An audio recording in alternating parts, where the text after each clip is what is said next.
আসসালামু আলাইকুম। আজকে আপনাদের এমন একটি হোটেলের গল্প শোনাবো, যেটি একসময় কক্সবাজারের সবচেয়ে পরিচিত ও অভিজাত হোটেলগুলোর একটি ছিল।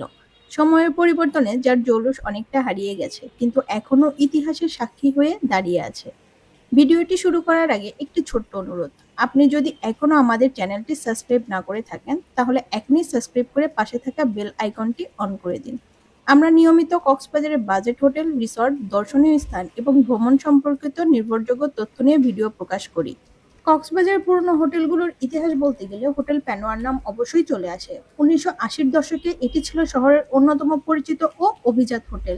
সেই সময় কক্সবাজারের পর্যটন অবকাঠামো আজকের মতো গড়ে ওঠেনি, আর হাতে গোনা যে কয়েকটি ভালো মানের হোটেল ছিল, প্যানোয়া তাদের মধ্যে অন্যতম। অনেকে এটিকে সে সময়ে 5 স্টার মানের হোটেল হিসেবে উল্লেখ করতেন। দেশের ধনী ব্যবসায়ী, প্রভাবশালী ব্যক্তি এবং বিশেষ অতিথিরা কক্সবাজার এলে এই হোটেলে অবস্থান করতেন। হোটেল প্যানোয়া কক্সবাজার শহরের লালদিঘি এলাকায় অবস্থিত। শহরের কোলাহল থেকে কিছুটা নিরিবিলি পরিবেশে থাকায় এই হোটেলটি বহু বছর ধরে কক্সবাজারের একটি পরিচিত স্থাপনা।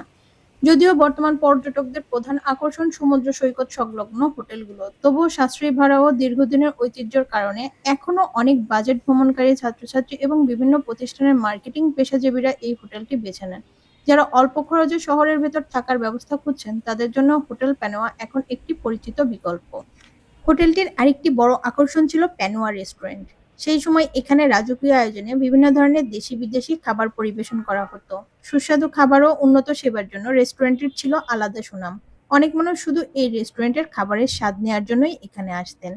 একসময় প্যানোয়া নামটি কক্সবাজারের অভিজাত আতিথেয়তা ও ঐতিহ্যের প্রতীক হিসেবে পরিচিত ছিল। সময়ের সঙ্গে কক্সবাজারে অসংখ্য আধুনিক হোটেল ও বিলাসবহুল রিসোর্ট গড়ে ওঠে। ফলে হোটেল প্যানোয়ার সেই পুরনো জৌলুস ধীরে ধীরে হারিয়ে যেতে থাকে। বর্তমানে এটি লালদিঘি এলাকার একটি নিরিবিলি স্থানে অনেকটা অবহেলিত অবস্থায় দাঁড়িয়ে আছে। আশেপাশে বড় কোনো পর্যটন হোটেলের ভিড় নেই।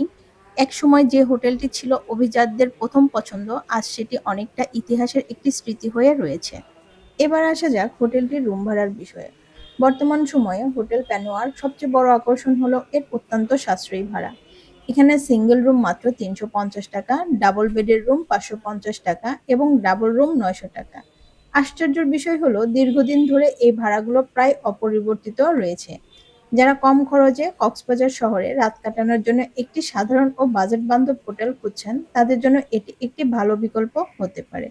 তবে এই কম ভাড়ার কারণে হোটেলটিতে কোনো ধরনের কমপ্লিমেন্টারি সুবিধা যেমন সাবান, শ্যাম্পু, ব্রাশ, পেস্ট কিংবা সকালের নাস্তা দেয়া হয় না। তাই এগুলো আপনাদের নিজে থেকেই অ্যারেঞ্জ করে নিয়ে আসতে হবে। সিঙ্গেল বেডরুমগুলো খুবই সাধারণ, একা থাকার জন্য উপযুক্ত এবং প্রয়োজনীয় জিনিসপত্র রাখার জন্য মৌলিক আসবাবপত্র রয়েছে। ডাবল বেডরুমে দুজন আরাম করে থাকতে পারবেন, আর ডাবল রুমে তুলনামূলকভাবে কিছুটা বেশি জায়গা পাওয়া যায়, যা পরিবার বা একাধিক অতিথির জন্য সুবিধাজনক। রুমগুলো ইন্টেরিয়র আধুনিক নয়, বরং অনেকটা পুরনো ধাঁচের। তবে যারা অল্প খরচে শুধু একটি পরিষ্কার ও সাধারণ থাকার জায়গা খুঁজছেন, তাদের জন্য এই রুমগুলো যথেষ্ট উপযোগী হতে পারে। বর্তমানে হোটেলটিতে পর্যটকদের ভিড় খুব একটা দেখা যায় না। মূলত বাজেট ট্রাভেলার, ছাত্রছাত্রী, মার্কেটিং বা সেলস পেশায় কর্মরত ব্যক্তিরা এবং অল্প খরচে থাকার জায়গা খুঁজছেন এমন মানুষরাই এখানে ওঠেন। আধুনিক সুযোগ সুবিধার দিক থেকে এটি নতুন হোটেলগুলোর সঙ্গে প্রতিযোগিতা করতে না পারলেও কক্সবাজারের পর্যটনের ইতিহাসে হোটেল প্যানোয়া একটি গুরুত্বপূর্ণ নাম। লালদিঘির এই পুরনো হোটেলটি আজও অতীতের গৌরবের নীরব সাক্ষী হয়ে দাঁড়িয়ে আছে। হোটেল প্যানোয়ার সবচেয়ে বড় বৈশিষ্ট্য হলো এটি কক্সবাজারের পুরনো দিনের হোটেল সংস্কৃতির একটি জীবন্ত স্মৃতি। নতুন রিসোর্টগুলোর মতো এখানে বিলাসবহুল সাজসজ্জা বা আধুনিক সুযোগ সুবিধা নেই। তবে ভবনটির স্থাপত্য ও পরিবেশে এখনো অতীতের ছাপ খুঁজে পাওয়া যায়।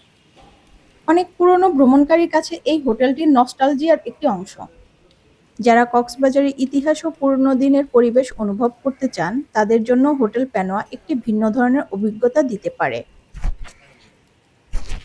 সবশেষে বলা যায়, আপনি যদি বিলাসবহুল সুযোগ-সুবিধার চেয়ে কম খরচে থাকার জায়গাকে বেশি গুরুত্ব দেন, তাহলে হোটেল প্যানোয়ার আপনার জন্য একটি বিবেচনাযোগ্য বিকল্প হতে পারে। এটি আধুনিক রিসোর্ট নয়, তবে কক্সবাজার পর্যটন ইতিহাসের একটি গুরুত্বপূর্ণ অংশ। আশা করি আজকের ভিডিওটি আপনাদের ভালো লেগেছে। ভিডিওটি যদি ভালো লেগে থাকে তাহলে লাইক দিন। আপনার মতামত কমেন্টসে জানাতে ভুলবেন না। আর এমন আরও বাজেট হোটেল ও ভ্রমণ বিষয়ক ভিডিও দেখতে আমাদের চ্যানেলটি সাবস্ক্রাইব করে পাশে থাকা বেল আইকনটি অন করে রাখুন। দেখা হবে পরবর্তী ভিডিওতে। সে পর্যন্ত সবাই ভালো থাকবেন, সুস্থ থাকবেন। আল্লাহ হাফেজ। আসসালামু আলাইকুম।